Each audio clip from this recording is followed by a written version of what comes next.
Šeit ir izlikums ar nosaukumu imperatoriem. Tevī skaties, šeit pa vidu atrodas tāda imperators kārts, brīnišķīga grūtniece, kas simbolizē ražu, auglību, tādu sievišķu enerģiju, tādu bagātīgu, dievišķu,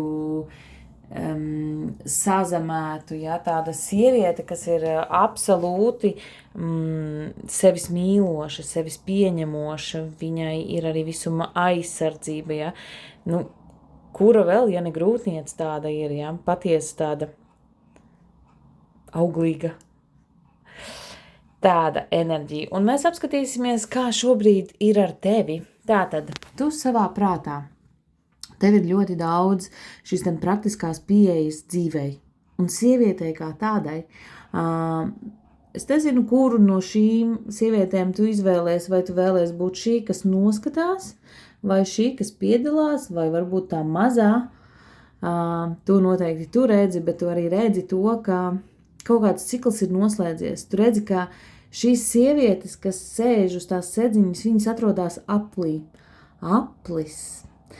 Tas ir tāds, iespējams, samsāras aplis, ja, kas ir tā kā sievietes uzdevums, sievietes misija iet pa šo ciklu, būt šajā ciklā, dzemdēt tad, kad ir laiks, ja, un pēc tam paiet nost, jo šī vecā kundze, viņa ir pagājusi nost, un viņa vēro, kā aug. Viņa, tas nenozīmē, ka viņa neiesaistās, vai tas nenozīmē, ka viņa iesaistās ar saviem padomiem. Viņa zina, ka viņa ir šeit praktisks padoms padusē, viņa jebkurā brīdī var arī iedot šai sievietei padomu, vai tai mazajai, vai jebkurai.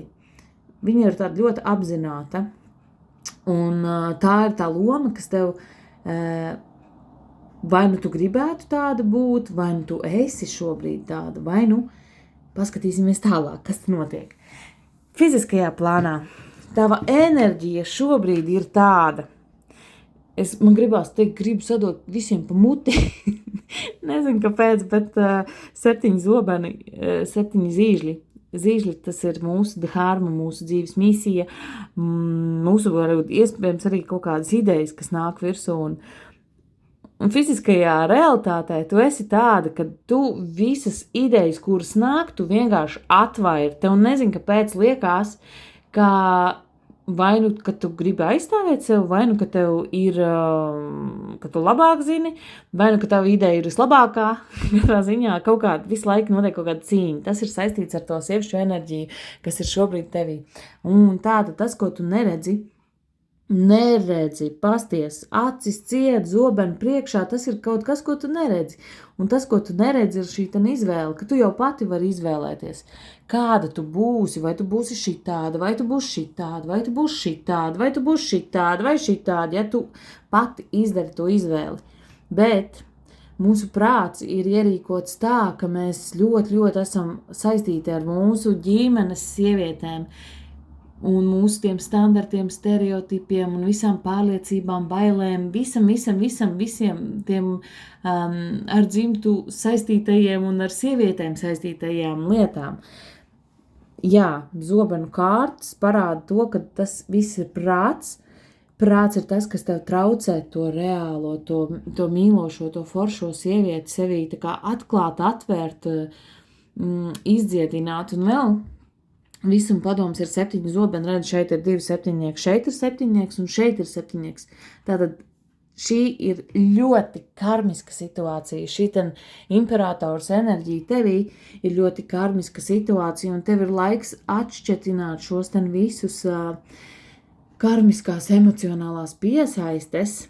Ja, redzi, te kausiņos ir daudz dažādas visādas iespējas, un tev ir laiks izkāpt no tā ūdens ārā un noskalot to visu no sevis nost, saprast, ka nav obligāti jādzīvo pienākumos un nav obligāti jādzīvo prātā un nav arī jācīnās. Tad, kad tu cīnies, tu jau esi zaudējusi. Tādas kārtas es zinu, ka tu noteikti esi sadzirdējusi priekš sevi šodien kaut ko ļoti, ļoti rezonējoši, lai tev noder un tiekamies!